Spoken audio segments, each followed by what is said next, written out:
You know, in the car world, there are hits, there are misses, and then there are the legends, the ones that just stick with us.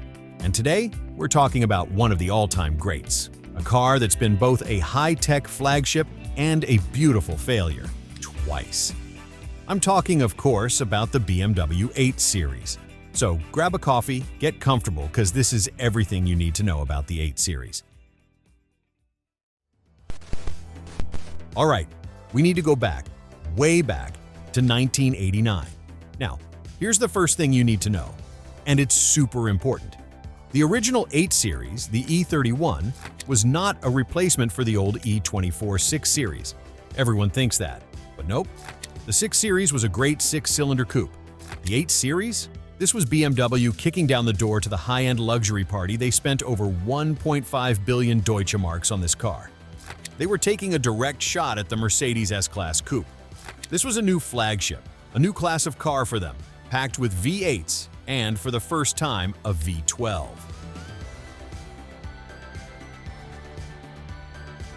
And you could see the ambition in the tech. This wasn't just a 7 Series in a party dress. They started developing this thing way back in 1981. They used CAD tools, computer-aided design, which was like science fiction for a car company in the mid-80s. All that computer design and wind tunnel testing gave it this insane, super slick wedge shape. Get this, the E31 had a drag coefficient of just 0.29. That's slippier than a new Porsche 918 Spider. It was a moonshot project, and it laid the foundation for the technology BMW uses today.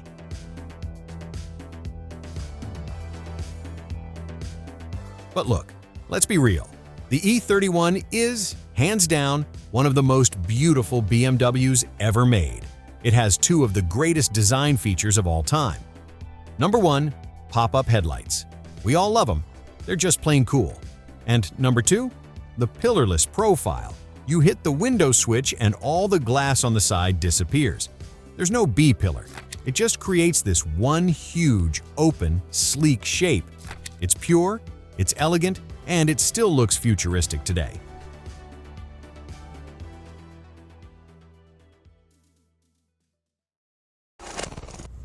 Okay, so it's pretty, but could it go? Well, yeah, this was a proper Grand Tourer.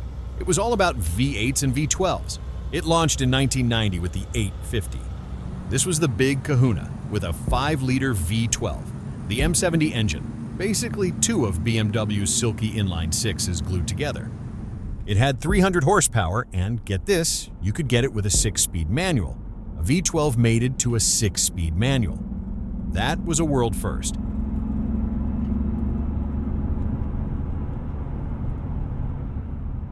Then, in 1993, they added the 840 Ci. This one had a 4-liter V8, the M60, with 286 horsepower. Later, they bumped that to a 4.4-liter V8, the M62, for a bit more torque. This is the one most people bought, the sensible V8. They also upgraded the V12.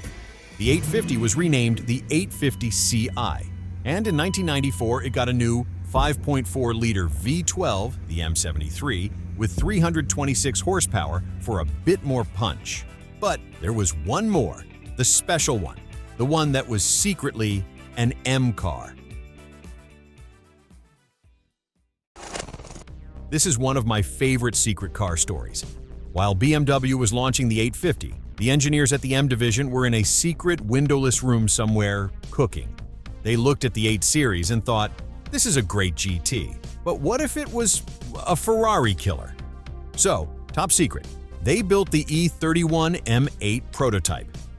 You won't believe this, but they took that V12, bored it out to over 6 liters, gave it roller valves, carbon fiber intakes, and it made up to 640 horsepower in 1990.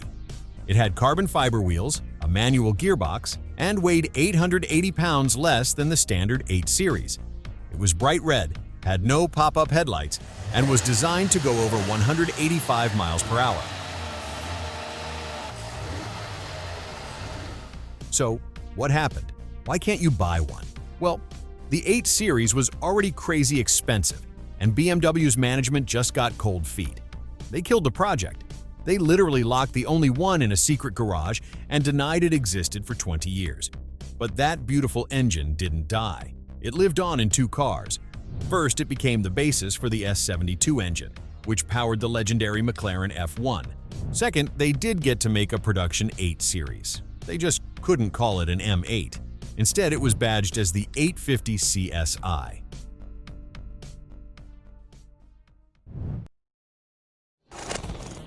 So, a high-tech, V12-powered, gorgeous coupe. It must have sold like crazy, right? Wrong. The E31 was it was a beautiful failure. BMW sold just over 30,000 of them in 10 years. When it debuted, they had 35,000 orders. But once the press drove it, the orders were canceled.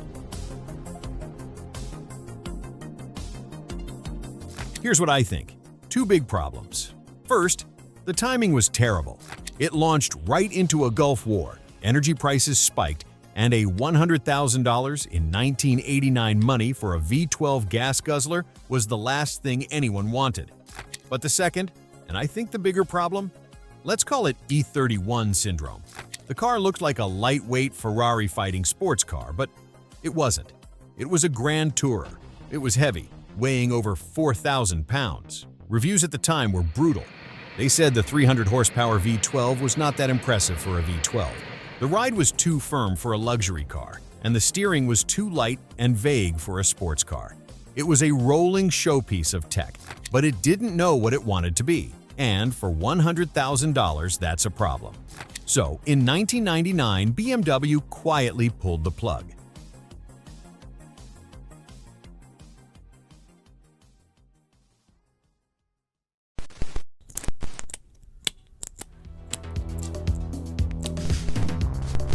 For almost 2 decades, the 8 Series wasn't just dormant. The nameplate was effectively dead and buried. That is, until 2018, when they finally decided to hit the revive button. But in a total role reversal, this new generation, the G14, 15, and 16, actually arrived as the direct replacement for the 6 Series. The G15 Coupe is actually the classic 2-door spiritual successor to the legendary E31. Alright, so let's get to the really good stuff. What's lurking under the hood? They kept the lineup way simpler this time around, but the power levels are just nuts. Let's break it down, starting with the 840. Now, this is your base model, but honestly, it's the sweet spot. It's running the legendary B58 3-liter turbocharged inline-6, which is good for 335 horses and 369 pound-feet of torque. In a big car like this, that'll still get you from 0 to 60 in about 4.7 seconds. It's incredibly smooth, it's plenty fast for the real world, and it's definitely the smart value pick of the bunch.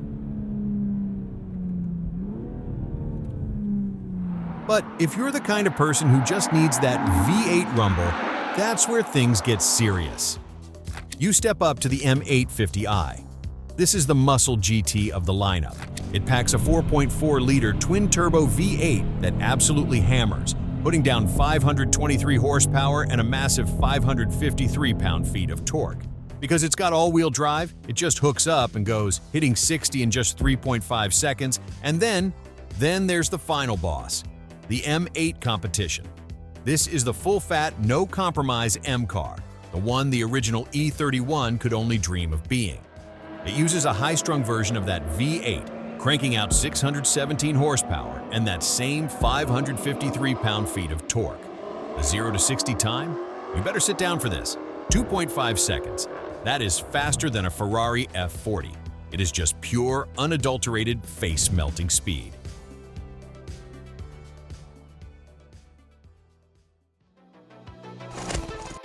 Okay, so the numbers look insane on paper. But what is it actually like to get behind the wheel? Well, remember that E31 syndrome we talked about? It is definitely back. It's big, it's powerful, but is it a sports car? No, it's really not. It is heavy. We're talking over 4,400 pounds, and you definitely feel that mass. That leads to the biggest complaint most of the reviewers have. The steering.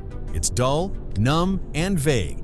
lacking that tactile feedback or connection you expect from a real performance machine.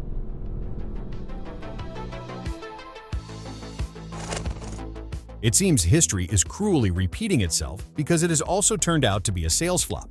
The numbers paint a pretty bleak picture. In 2024, BMW moved just over 5,000 units in the US. So, what went wrong? I think it boils down to a few hard truths. First, there's the cabin. While it's undeniably high quality, it lacks that special distinctiveness. As Top Gear pointed out, it's not all that different from the rest of the lineup. And frankly, you're staring at the same iDrive screen you'd find in a humble 3 Series. Then you have the pricing, which puts it in direct competition with the Porsche 911, all while battling a market that has completely shifted toward SUVs. It really is another beautiful failure, and the writing is on the wall. Rumors suggest BMW is preparing to cancel it yet again. They've already halted production of the M8 Coupe, and by 2026, the 8 Series will likely vanish, with only the Grand Coupe standing a slim chance of survival.